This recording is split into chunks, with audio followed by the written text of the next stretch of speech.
Welcome to the Valley College Connection, where John Kawai and Scott Wigan, two Valley professors, engage in a conversation about success with educators and students. Each week, they'll sit down with a different guest to find out ways each of us have had to plan, persevere, and overcome to where we are now. The show will also highlight resources and services that are working to make a difference at Valley College. So we are joined today by Sabrina Luna, who's a current LAVC student, but who will be transferring to Berkeley in the fall. Thank you for sitting down with us today, Sabrina. Thank you so much for having me. We'd like to hear about your story. Absolutely. What was the path that led you here to Valley? What's your experience been like here? What are you looking forward to in the future? You can take it as far back as you'd like to. Okay, so obviously I'm a little bit older. I'm a non-traditional student, mother to two teenage kids, and have a husband who is a musician. He's very successful. He won 3 Grammys, and wow.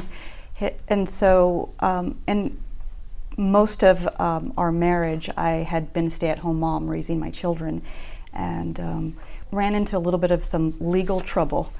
And I got to really work with the lawyers and see that side, and I fell in love with it and wanted to do that. So I came here to take a paralegal class, extension. Okay. And then this lawyer came in and he just said, I think you could do it. I think you could just go be a lawyer. Like, don't waste your time doing this. And I was like, I just kind of want to see. So graduated from that program, and then I went to work for a lawyer. And he said the same thing. He's like, just go back to school. And he ended up retiring and closing his firm. And so I came back to school. But I had all these preconceived ideas that I wasn't smart enough.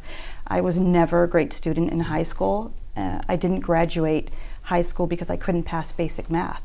Okay. So I just had it in my head that I wasn't good at math and that I was never going to be. So where did you grow up? I grew up in Echo Park. Parents were together for until I was about 5, and then I was taken away. My parents were addicts, and I was in foster care for about a couple years until my grandparents came and pulled me out and ended up raising me. Okay. And then I started playing music, started playing cello, and I auditioned for Hamilton Music Academy and made it into there. So I was bussed out of my area and into a really great school, but my academics were never there. What grade was that? What time period It was the was cello? ninth grade. Ninth grade. And how did you come across the cello as an My instrument? father's a musician, he's a composer, and he was trying to go back to school to learn how to read and write music correctly. He was doing it all by ear. Okay. And so I would help him. He'd have to write a symphony in like 3 days. So I would stamp all the music, violin 1, and I came across cello, and he's like, no, it's cello, it's Italian. And I was like, tell me more about it. And so I would try to pick them out everywhere we went, and I ended up talking to a really great cellist, in his music school that he was going to. And was really inspired, and I just kind of fell in love with the tone, and so I started playing, and I noticed I started getting attention, and people saying, you have something there, you're talented. So I auditioned for the Music Academy, and I made it in. What was the Music Academy? What is that school? Is it? Well, Hamilton has 3 schools: Humanities Magnet, all academics, and then the Music Academy, which was a new thing, starting out there, and they had orchestra, string ensemble, music theory, music history, just like an arts academy. Okay. And then what was your experience there? It was, I was just drowning academically. Musically, I was, my playing was really good. I practiced every single day. My father was kind of a tyrant, and so he would, have me practice about 12 hours a day every day, so I didn't really have a childhood. And academics were not that important to him. And so coming from, underprivileged, poor school in neighborhood that I was growing up, no one cared if I was passing classes. They just shuffled me through, and when I got to Hamilton, they put me in Algebra 1, and I didn't even know my timetable, so I kept failing it, and kept being ineligible to play. And so when I got to senior year, they just said, hey, you're not going to graduate because you didn't pass this math class, and I was just destroyed, it was just, and so I concluded that I was not smart. And so years later, after I had my kids and going through that legal trouble with my husband, I said, I really want to go to school. I want to see if I actually am dumb or if that was just, everyone else's take. So I enrolled here, took the math placement tests, scored below the level here, and as well as English, and so which ended up being the greatest gift for me. So I got to really hone those skills in math and also with writing, taking English 28 and then English 101, and then I found you in Math 110. So was that your first semester here, or had waited for a while to take it? That was second semester here. Okay. Because I remember you came up to me very early on and said, just tell me what to do. I'll do exactly what you tell me to do. I will, right? And I remember you didn't know multiplication. Nope. I said, that's the first thing. We got to get your multiplication table under your belt. 3 weeks, and this is the plan. Right? Told you to make flashcards. Yep. Learn 2 of these a day. 3 weeks were there. Right. And in 3 weeks, you were there. Yes. Yeah, I have a vision board at home. I write down all the goals and everything that I want to do. And on there, and I still see it, it's like, ace my integers test. And I just love that because I went to the math lab every single day, and you had an in-class tutor, and that's what we worked on. Right. I remember you were excited. So the next 3 weeks that you would then ask me, what's next? And I would say, okay, you're going to have to drill this. And I'd tell you when you'd have to know it by, and you'd go off a week or two and you'd have it, and I said, okay, what's next? And that's just what we kept doing. Right. Right. Yeah. And in the beginning, you weren't getting A's, right? No. What were you getting in the beginning? I think at the beginning of your class, I got like a C- on the first test. And then after that, it was like perfect scores. Yeah. I think once you learned the multiplication table, yeah, and that changed everything. What you find is that there's these sort of 3 barriers. So like if you had a parent that didn't teach you multiplication, everything after 3rd grade, we don't know if you're bad at math or not because everything we call is multiplication. So I just find that if you're willing to learn your multiplication table, then we could take the next step. And by our studies, I think about 2 out of 5, every 5 students on this campus walking in doesn't know their multiplication table. And we know that half the students in this campus can't do basic arithmetic. So we know that is the state of people coming onto this campus. So if that's you, you're average. And then the next step was adding negative numbers. And then I remember I said, if you can learn how to add fractions, I can get you the rest of the way there. And it's really sad because those are the 3 skills where you require someone in your life to drill you. Yeah. Like if you don't have someone in your life that just drills you on multiplication over and over and over, or sits on you with fractions, everything after that just dies on a vine. And we have plenty of students like you where they learn the multiplication table and then everything opens up. Yeah. Right. You just don't realize that, it's not that I'm bad at math. I'm bad at the very first skill I was supposed to know. We don't know where I am. Right.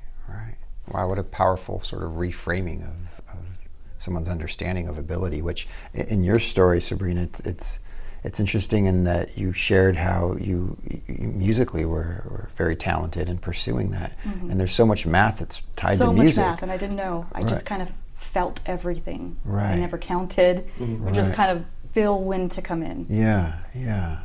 So what, in between the time of high school, so you had been, studying music, you did not graduate high school, No. the math was the barrier. So I started supporting myself through playing cello. We would get hired to do weddings and, funerals, parties, whatever, up in Mulholland, and get paid pretty well. And I would just, pay for my lessons myself. Okay.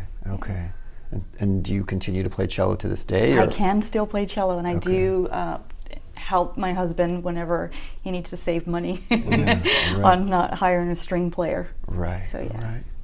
And what was your experience in terms of being a parent with your teenagers, with your children, and seeing them go through school? Did you feel like your sort of background in terms of what happened with you with school was a motivating factor for them, or Absolutely. how did that play out? Because I didn't graduate high school, it pretty much shaped my whole outlook on education and how important it was, and I didn't want that to happen to them. And so I immediately enrolled them into preschool, and at that preschool we had the owner became a really good friend of mine, and she said, your kids, have you considered private school for them? And I was like, no, I went to public school, I didn't grow up that way. And she's like, I really think they're Oakwood kids. And so I went to check out the school, and they said they didn't give grades. They give report cards that are this big. And, you know, the kind of parents they want there at the school is, you know, active. And if you don't know how your child's doing, then you don't belong in our school. And we got to talk to the 6th graders, and they were saying, you know, here at Oakwood, it's healthy competition. And I was like, healthy competition? I've never heard that. What is that? She's like, well, I know that I'm really good at math, but my writing skill is not up to par. I'm like, this is a 6th grader. My kids need to come to this school. As they really cared about the whole child, self-esteem. And those were the things that I felt I lacked. I thought you had to be born with that. I didn't know that that was a skill that, you know, I could attain. Nurtured, And so when someone had mentioned to me that, like, you know, you have to do esteemable acts if you want to have self-esteem, and I'm like, well, what is that? And going back to school is one of them. And so what happened when your kids were taking math classes? I couldn't help them. I didn't know anything. I just, wow. It was like, I just thought they were so brilliant. And so when I came here in your class, it was my daughter that was helping me with math 110. And, you know, she'll be putting that in her college application. So how was her attitude when she was working with you? They were, I think in the beginning they were a little annoyed because they didn't want to have to, you know, edit my paper, see where I needed a comma, because they were really good at that. And also, like, you know, helping me with fractions and equations and stuff. And so she would get really impatient, but I guess they just saw me doing it every day, that they would just come and do their homework at the table as well. You would just win them over. Yeah. I find that story pretty common, where in the beginning the kids are really bratty. It's right. It's They're the like first annoyed. moment. Yeah, it's the first moment where they have this responsibility and they're taken away from what they want.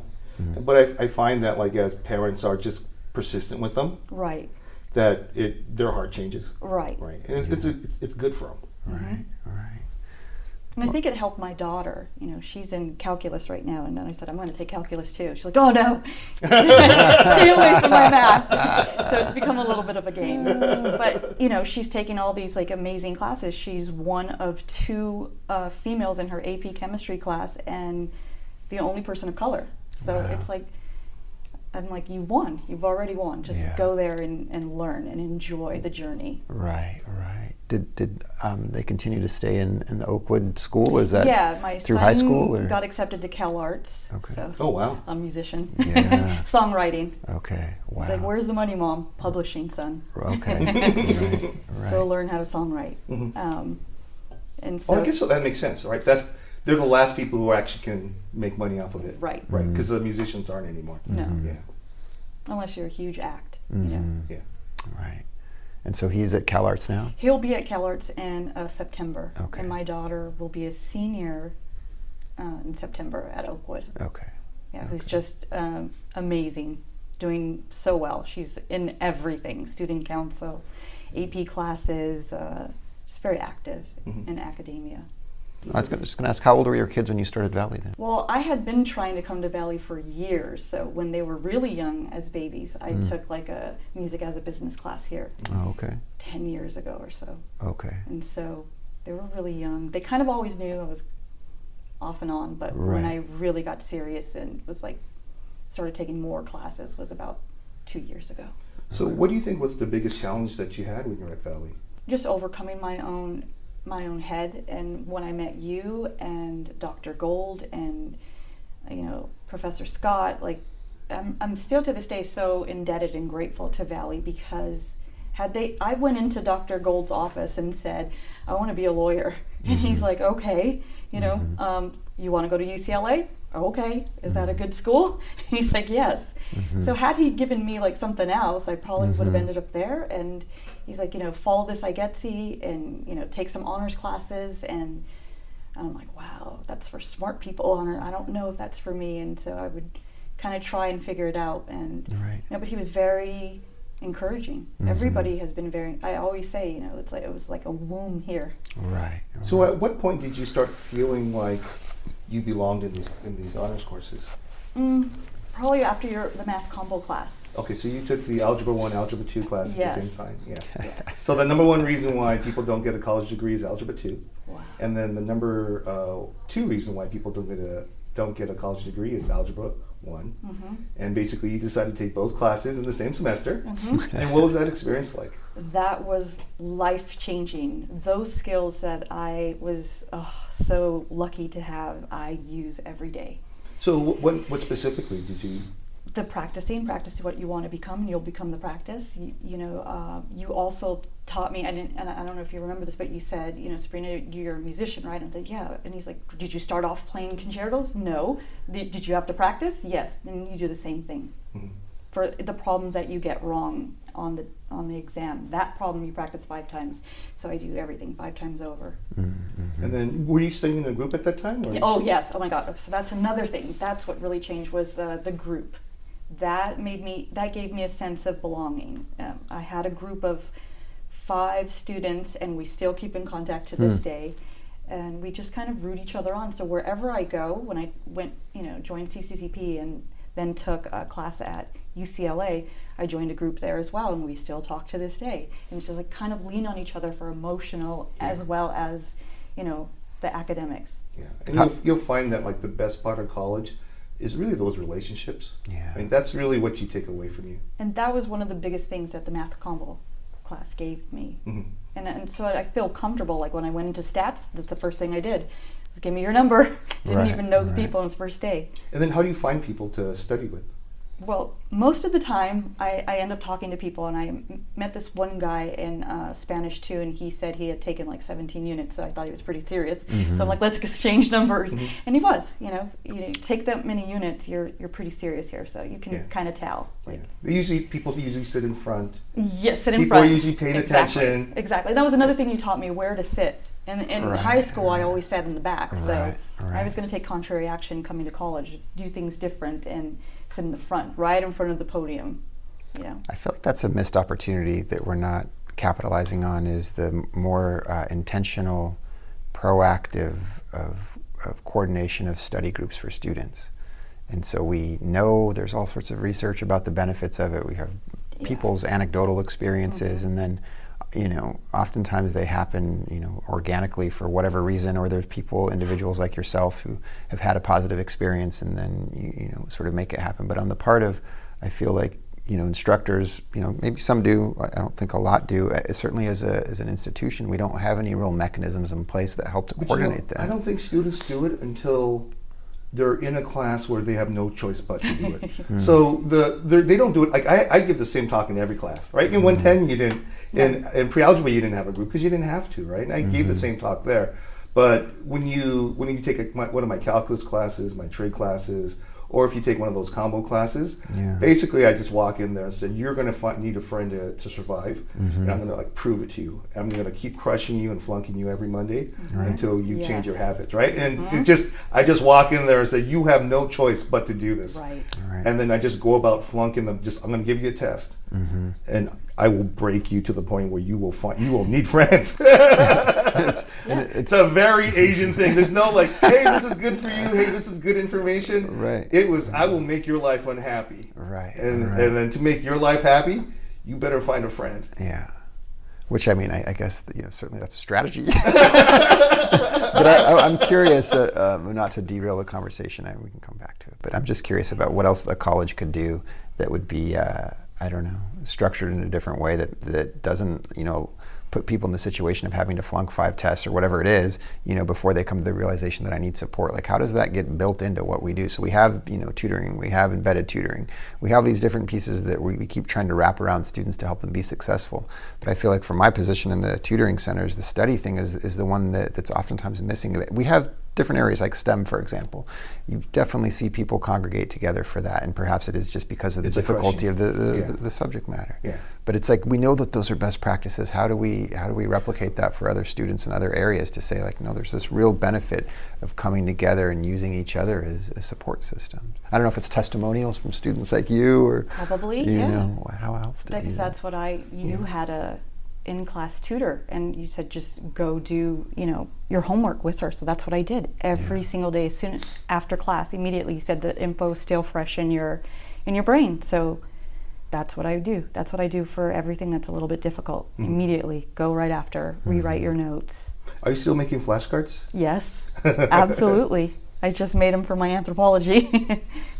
So you mentioned Dr. Gold, and was it just by happenstance that you had landed Yeah. in his office as, Yes. as sort of the TAP counselor too? Yeah. Who's super connected. It was just that. I was, at the paralegal academy here on campus and just ran across to go, and he was in his office, and, he's like, what do you want to do? I want to be a lawyer. Okay, this is what you're going to do. This is where you're going to go. And he's like, where'd you go to high school? I didn't get my high school diploma. Well, go get your high school diploma. I'm like, okay.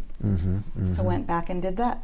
Okay. And So did you get your GED through here? No GED. I went back and got high school diploma. So I had to take a class at Burbank Adult School, and it was amazing. And was that while you were taking classes at Yeah. Valley too? So you were there Yeah. as well. Wow. I did it in winter.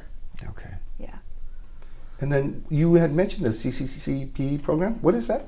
Yes. So the Center for Community College Partnerships. That was something that you told me about, because I told you that I wanted to go to UCLA, and you said if you're serious about wanting to go there, join the CCCP. And so I went home and Googled what that was, and all this stuff from like Russia popped up. I was like, what? He Different wants me to go to CCCP. Russia?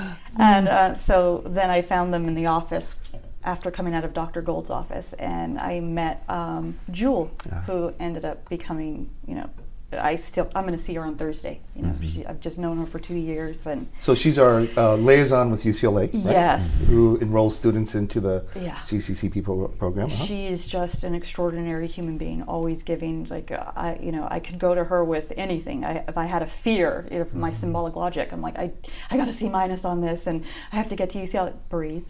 It's going to be okay. One proof at a time, one class at a time, and they just gave me the skills and everything, what I needed to know in order to transfer to UCLA, to make that dream a reality. And then I had the opportunity of actually taking a class there. It was Chicano Studies, and we got to do a real research paper and interview 1968 walkout students that walked out in 1968 with Sal Castro out of like Garfield and all these schools to protest their conditions there, not being being tracked and not passed. One of the civil rights leaders, Paula, she was taking geometry, and she went up to her teacher and he said, "Oh, Paula, you're going to get pregnant and you're not going to even do this math, so why should I help you?" Wow. And so it helped me reconcile my past, because I was kind of tracked, and I kept being sent to different lower math, and not, I wasn't allowed to do music. If my father hadn't been such a tyrant, he raised hell when he went over to Virgil Junior High School, where I went, and said, no, my daughter's not going to go to calligraphy or home ec, wherever they wanted me to go. She's going to do music. And so they said, fine. They were just annoyed. So when you went to UCLA and took the class, did they have any coaches or? Yes. So the CCCP, you take the class. I think it was 11 to 2, we were in the class, and then from 2 to 6, you're with the CCP. So they teach you how to take notes, they teach you what a research paper is, and then they teach you all about UCLA. They bring in different speakers. We had financial aid department come in and talk to us, and we've had people who learn how to teach us how to give speeches and stuff. We've had all that, just a whole bunch of training. Yeah, I was in a previous incarnation of that. Back when it was part of AAP, which was sort of the race-based. So I wasn't eligible because Japanese are considered not minorities, but you could pay to be part of that. So it was for minorities and students who were really bad. Marginal students, the marginal students who UCLA said, yeah, I guess we got a space, we'll let you in. Right. So I was able to get there. It changed me. Yeah. I didn't understand that there's a strategy to studying. Right. That there's actually a technique there, and it's more of a game than anything else. And if you just understand how to strategize, when to study, how to study, right, that you can just play the game better than other people. So how long is that program? Is it a 1-year program, 2-year program? It's a 1-year program that I did for 2 years. Yeah. Okay. And did you stay at UCLA? Was that the part of it? Is there a part where you stay overnight in the dorms at the summer? So there's different groups that you can join. I did Site Plus, which is you take an actual class at UCLA, and then the year before I had done the parenting site, where you stay in a dorm for 3 days. Oh, wow. Which is really fun. They had one just for parents? Yes, just for parents. That's awesome. Yeah, amazing. Yeah, wow. great experience. Did you meet other parents also? Absolutely, and they're all there now. So it's like I have a whole community at UCLA. So it's really struggling with the decision of where to go. Sure. I mean, that makes me so happy because, when I was there, we just didn't see non-traditional students. Yeah. Having a group study and it really I now, that's what I do everywhere I go, try to make a community, try to find people like-minded, and that's what I found with the CCCP. And all of the students, we are in a group, our group chat is so big that we have to use a special app to group me to all be on there, and we just we'll just send text during the day, I believe in you guys, positive quotes and stuff. And that's something that I learned here, is to be cognizant of what I'm feeding my brain. I want to make sure that I'm always listening to something positive and uplifting.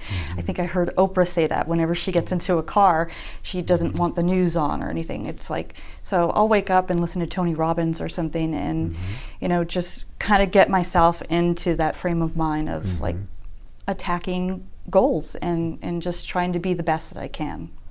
It's a really, as you're describing your story, I think incredible transition that you made from what you had initially believed about your ability with math to the way you're looking at the world now, in this very intentional approach to sort of self-esteem and sort of what hard work and all these different things factor into with success.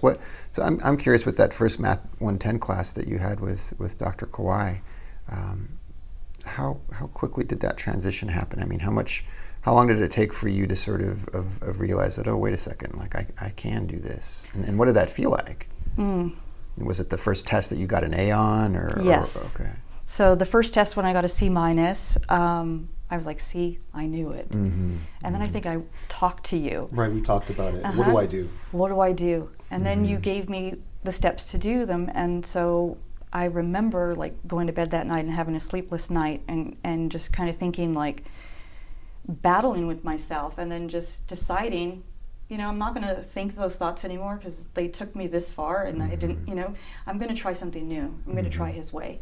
And so I went to the math lab and just did all those steps and things, and that's what I learned, in all my classes. Pretty much that's what the syllabus is. It tells you how to get an A. So if you want an A, you do all these steps that your professor has outlined for you to do, and the syllabus. And every professor that I've had was always willing to work with me if I was willing to do the work. And I learned quickly that grades, didn't necessarily measure intelligence. So it was the amount of work I'm willing to put in, and that's something that told myself, coming here, just going to do the work no matter what. Never stop coming. I would walk from the parking lot to class, and I would think, what if I fell on a rock and broke my leg or something? Still come to class. What if I'm feeling sick? Emergency, go to class, drink the drink. And so it's just kind of always having to talk to myself, be my own coach, kind of. And before I came to school, another thing, that my mother had passed away. She had overdosed, and so I had gained all this weight, and I was working on a treadmill, and I was crying, and I was I was missing my mom. And then I heard so very clearly in my head her saying, "Why are you crying for me? I've lived my life already. I did what I need to do. You're alive still. Go live. Are you living?" And it made me look at my life. Am I living? No, I'm not living. I'm not being all I can be. I'm not living up to my fullest potential. So I just really want to try. So I'm going to do what the professors say, what everyone, if you say go to math lab, and I did. For math combo class, I was there from, I think class ended at 10:30. We would go meet with our tutor for an hour and then go do homework in the math lab. My husband would pick me up at 7 p.m. when it closed. Do all my homework here. It was a full-time job. It really was. I mean, it is 10 hours of class and 30 hours of study. And I own all your weekends. Right. And right after I took the final, I was so sick for 2 weeks after that. I was in bed. I felt so proud that I had done that. It was the greatest experience that I had here. It's my favorite class to teach. Because when you're teaching calculus, you're teaching good students and you're pushing them to another level, which is great. But then for this class, you're basically giving students who never believe themselves the hardest class you can possibly take, the biggest jump you can possibly take. And then if they can do that, they can do anything. Like once they do that, like every other class is not a big deal. And that's how I felt. Like the next class to tackle was symbolic logic, and that was really scary for me. Yeah. So I just used, because I had just done your class the semester before, so I did what I did there. Practice proofs. If there's no practice proofs, I asked the professor for practice proofs. So he would give me like 4. I'd go home and work on them, come back and show him, nope, you're not, and that's just what I do with everything that's difficult.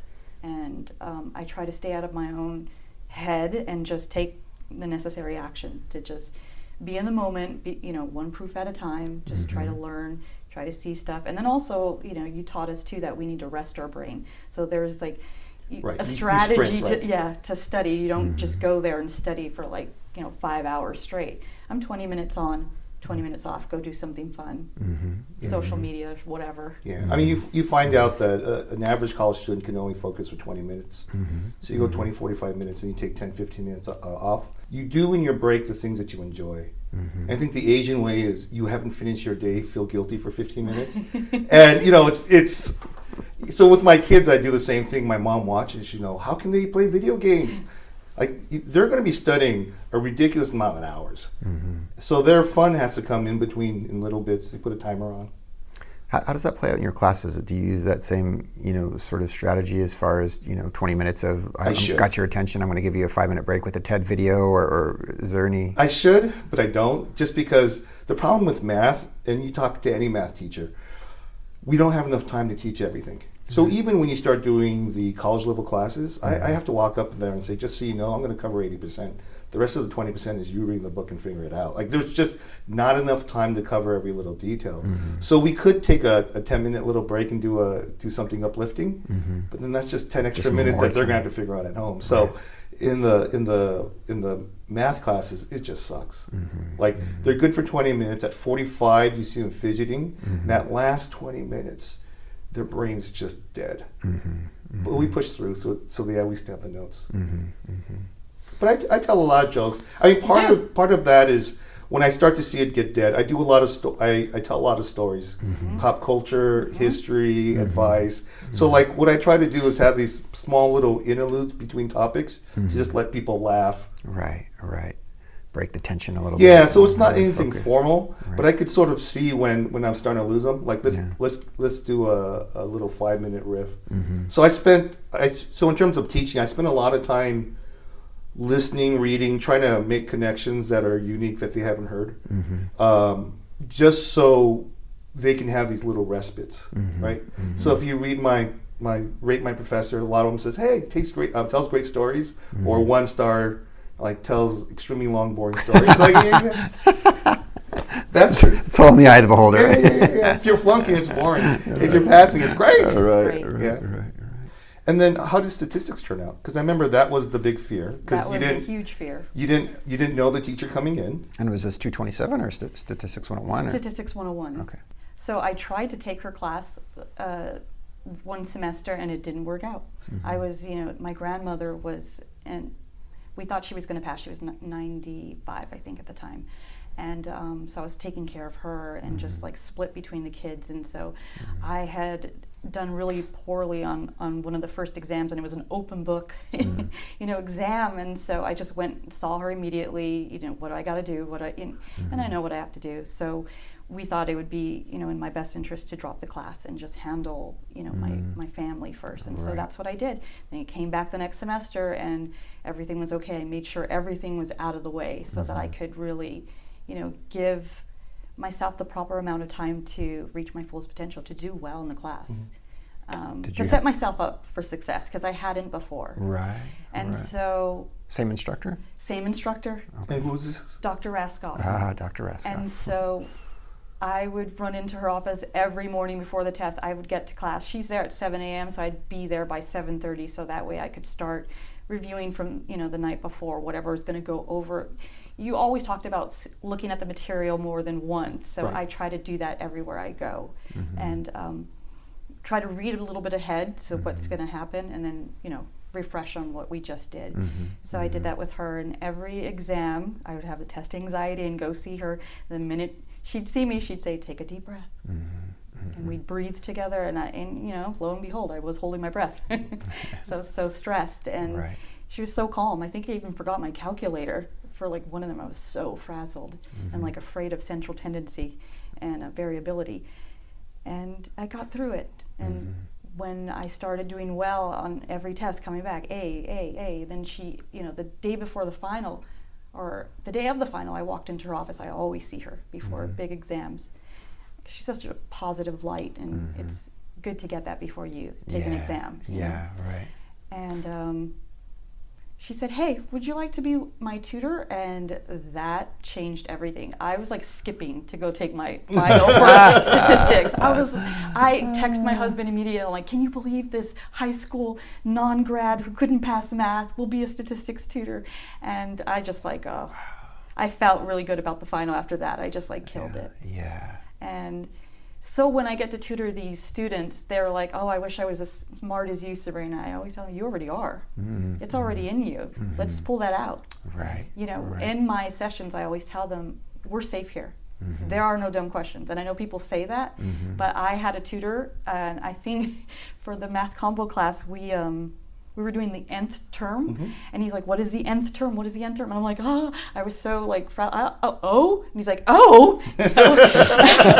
So I always tell that story. That's a great answer.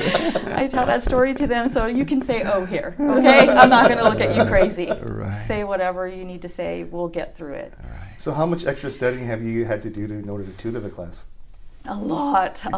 Is it shocking? It's like taking the class all over again? It really is. Right? Because now you have to know it at an A+ level. Right, because at the first time I went in, some of the kids didn't come back. They were like, "She doesn't know what she's talking about." I'm like, "No, come back." No, I promise. It was just my first time.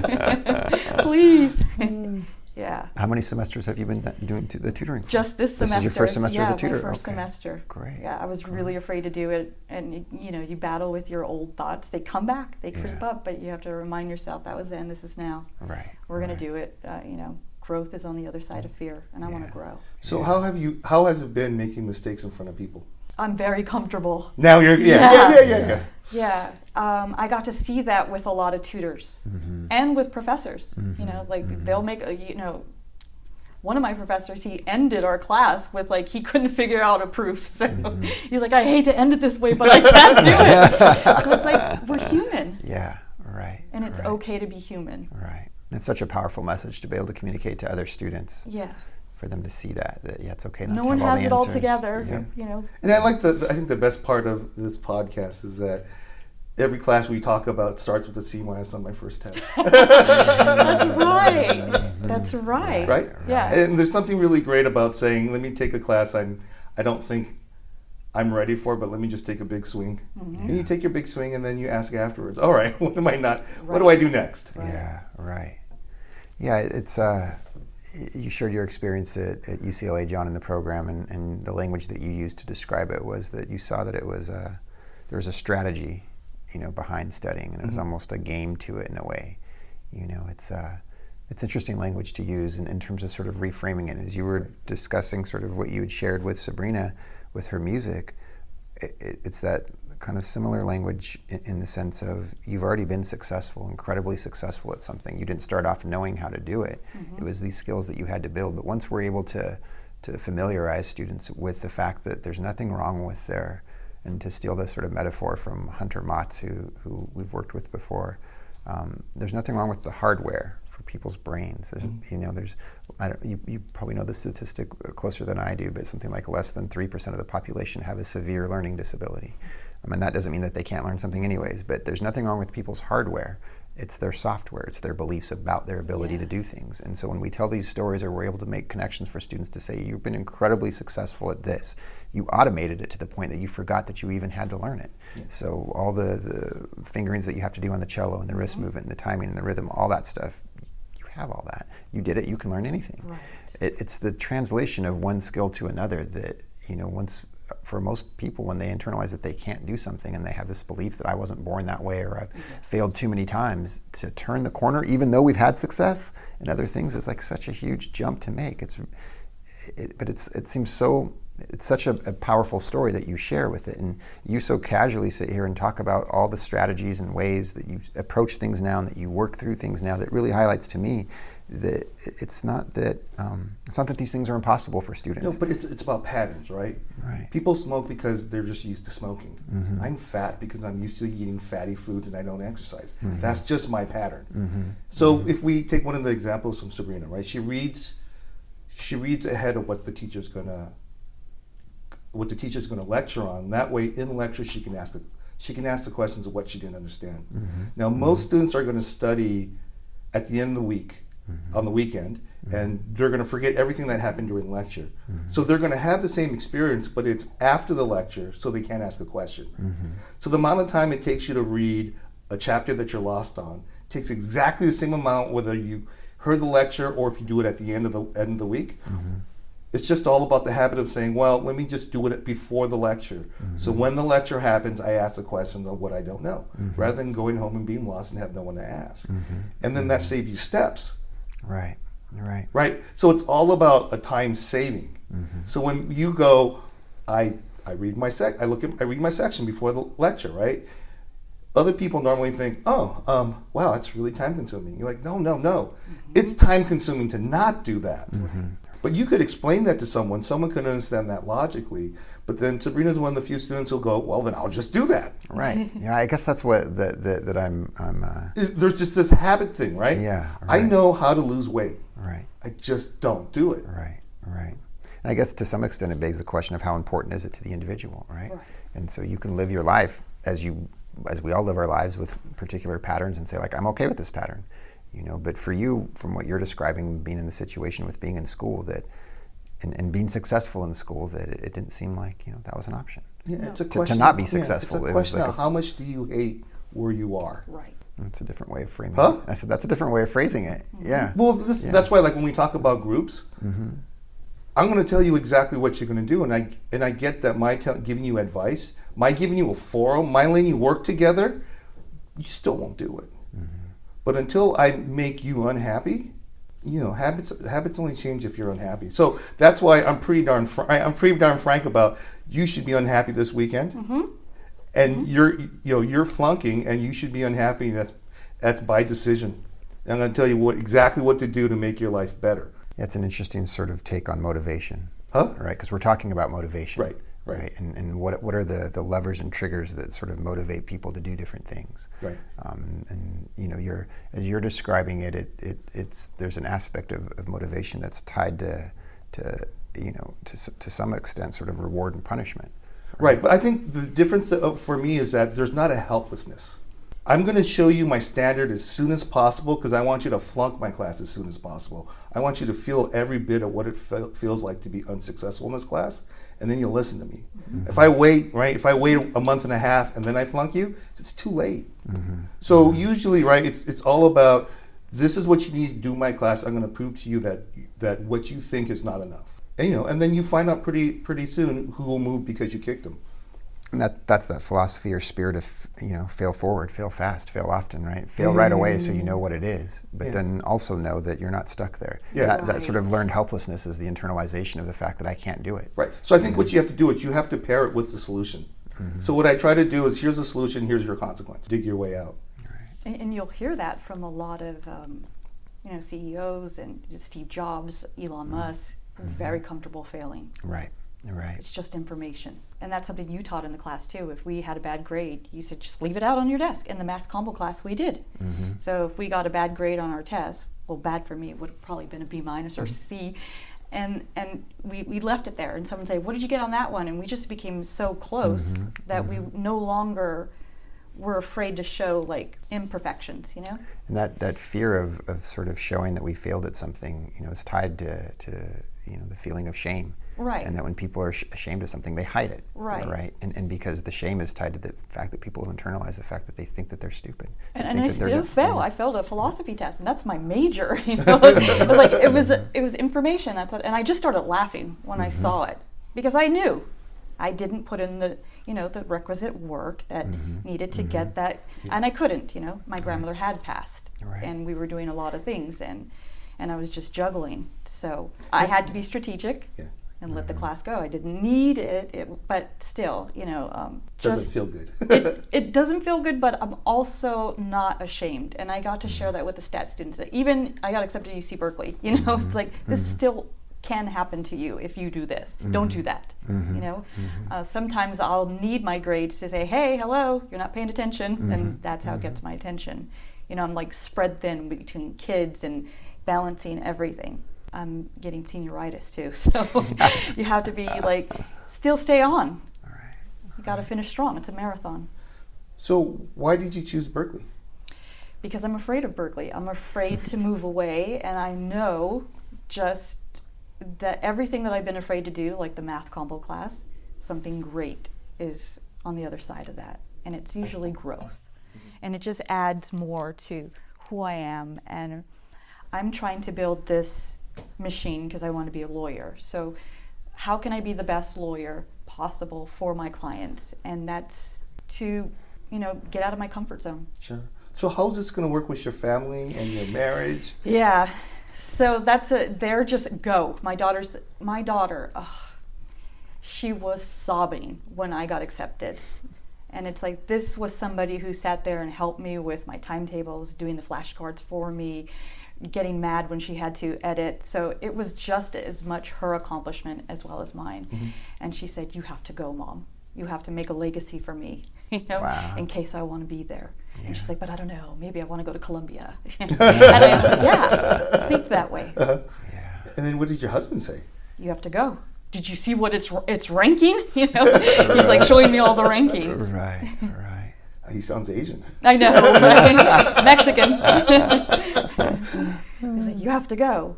And UCLA, I know it's hard. It's like I felt it in, summer school where there was Berkeley students and there was UC students, and you definitely feel the imposter syndrome. You feel all those things, but they're just feelings. Feelings aren't facts. You just.